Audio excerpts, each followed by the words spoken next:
I think it's interesting the different reactions that you get to processed foods. I was watching let me see, it was a reaction to a reaction of a video. In the initial video, this woman was saying how, protein shakes are so bad. They've got like all these bad ingredients, et cetera, et cetera. And then there was a nurse who was responding to that who was saying, um, these protein shakes helped my patients stay alive. So, how could you possibly say that these are bad? This is the only way that some of these patients could get the proper nutrition in. And then you had someone responding to that who was 100% agreeing, and they're like, there's nothing wrong with protein shakes. They're absolutely fine. It's okay. And here's my take on it if anyone's interested. So, in our Conquering Diabetes group, every few months, I run what I call the label reading challenge. And protein shakes are always in there because I know a lot of people, they're like, I don't have enough time. I need to have something quick and easy, et cetera, et cetera. And here's the thing, people can do whatever they want. If they want to have a protein shake, go ahead and have it. That's fine. I always think of what Joshua says. As for me and my house, though, here's what happened.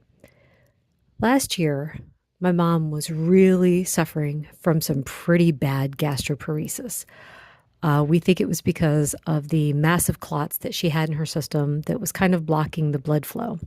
Eating in general was a struggle. And the doctor recommended that, just have a protein shake.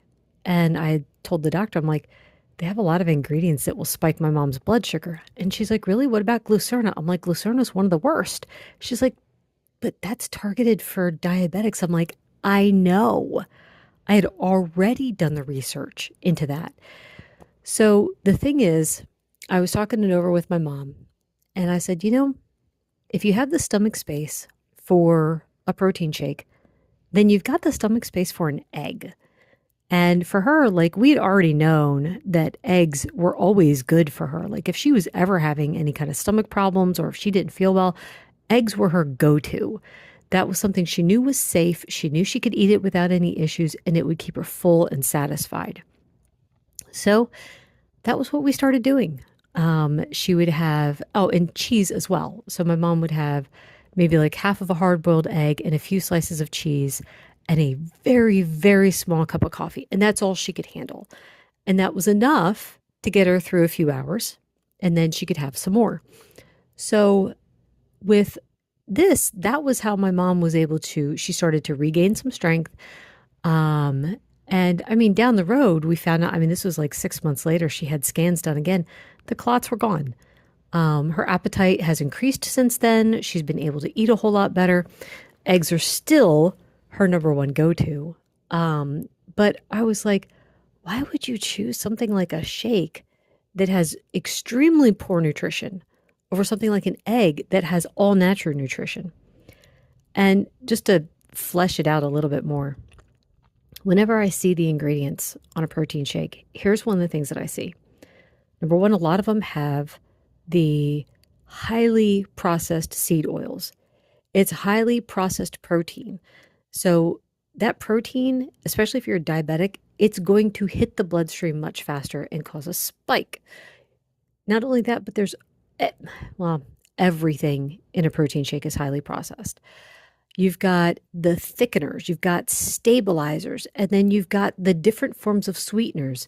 One of the brands I was looking at had 5 different forms of sweeteners added to it. So they might taste amazing. They might be your meal replacement or whatever, but I would ask everyone, please consider the ingredients. And then think about how fast it could be to make up a batch of eggs ahead of time. And then you have something very nutritious to grab and go. You can make them up as hard-boiled eggs, turn them into deviled eggs, turn them into egg salad. I personally like to make a big batch of scrambled eggs. And if you've watched any of my Feed Me Friday videos, in the mornings, I just add a scoop to the rest of my breakfast and I'm good to go. So anyway, if you don't like eggs, there's other things that you can make up ahead of time.